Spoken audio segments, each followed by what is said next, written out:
Hi hello welcome back to my YouTube channel. ಇವತ್ತು ಸಂಜೆ ಸ್ನ್ಯಾಕ್ಸಿಗೆ ಒಂದು ಚೀಸ್ ಪಾಸ್ತಾ ಮಾಡೋಣ. ಒಂದು ಪಾತ್ರೆಗೆ ಬಿಸಿನೀರು ಹಾಕಿ ಅದರಲ್ಲಿ ಪಾಸ್ತಾ ಹಾಕಿ ಅದಕ್ಕೆ ಸ್ವಲ್ಪ ಉಪ್ಪು ಹಾಕಿ ಚೆನ್ನಾಗಿ ಕುದಿಸ್ಕೊಳ್ಳಿ ಆಯಿತಾ. ಚೆನ್ನಾಗಿ ಕುದಿಸಿ ಬೆಂದಮೇಲೆ 5 ನಿಮಿಷ ಕುದಿಯೋಕೆ ಇಡಿ ಸಾಕು. ಒಂದು ಬಾಣಲಿ ಇಟ್ಟು ಎಣ್ಣೆ ಹಾಕಿ ಈರುಳ್ಳಿ ಕ್ಯಾರೆಟ್ ಕೂಡ ಹಾಕೋಬೋದು, ತರಕಾರಿನೂ ಹಾಕೋಬೋದು, ಆಪ್ಷನಲ್ ಆಯಿತಾ. ಬರೀ ಆನಿಯನ್ ಹಾಕಿ ಫ್ರೈ ಮಾಡಿ ಅದಕ್ಕೆ ಜೀರಾ ಸಾಸಿವೆ ಏನೂ ಹಾಕಬೇಡಿ. ಬರೀ ಆನಿಯನು ಆಯಿಲ್ ಹಾಕಿ ಚೆನ್ನಾಗಿ ಅದು ರೆಡ್ ಬರೋವರೆಗೂ ಚೆನ್ನಾಗಿ ಹುರ್ಕೋಬೇಕು ಆಯಿತಾ. ಚೆನ್ನಾಗಿ ಫ್ರೈ ಆದಮೇಲೆ ಪಾಸ್ತಾ ಬಿಸಿ ಮಾಡಿರ್ತೀರಲ್ವ, ಬೇಯಿಸ್ಕೊಂಡಿರೋ ಪಾಸ್ತಾನ ಅದರೊಳಗೆ ಹಾಕಿ ನೀರು ಸ್ವಲ್ಪ ಡ್ರೈ ಆಗೋವರೆಗೂ ಫ್ರೈ ಮಾಡಿ. ಮತ್ತು ನೀವು ಪಾಸ್ತಾನ ಬೇಯಿಸ್ಕೊಳ್ಳೋಕ್ಕಂತ ನೀರು ಹಾಕಿರ್ತೀರಲ್ಲ, ಅದನ್ನು ಸ್ವಲ್ಪ ನಿಮಗೆ ತೆಳ್ಳಗೆ ಬೇಕಂದರೆ ಹಾಕ್ಕೊಳ್ಳಿ ಸ್ವಲ್ಪ, ಇಲ್ಲ ಅಂದ್ರೇನು ನೀರು ಹಾಕ್ಕೊಳ್ಳೋ ಅವಶ್ಯಕತೆ ಇಲ್ಲ.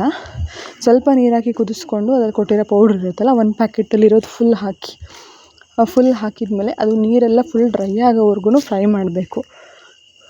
ಒಂಚೂರು ನೀರಿಲ್ದಂಗೆ ಡ್ರೈ ಮಾಡಿದ್ರೆ ಚೆನ್ನಾಗಿರುತ್ತೆ ತಿನ್ನೋಕ್ಕೆ. ಯಾರಿಗೆಲ್ಲ ಪಾಸ್ತಾ ಇಷ್ಟ ಅಂತ ಕಮೆಂಟ್ ಮಾಡಿ ಆಯಿತಾ. ಸಂಜೆ ಸ್ನ್ಯಾಕ್ಸ್ಗೆ ಬ್ಯಾಚುಲರ್ಸ್ಗಂತೂ ಸಿಕ್ಕಾಪಟ್ಟೆ ಚೆನ್ನಾಗಿರುತ್ತೆ. ಪಾಸ್ತಾ ರೆಡಿ ಆಗಿದೆ. Thank you for watching. Subscribe to my channel.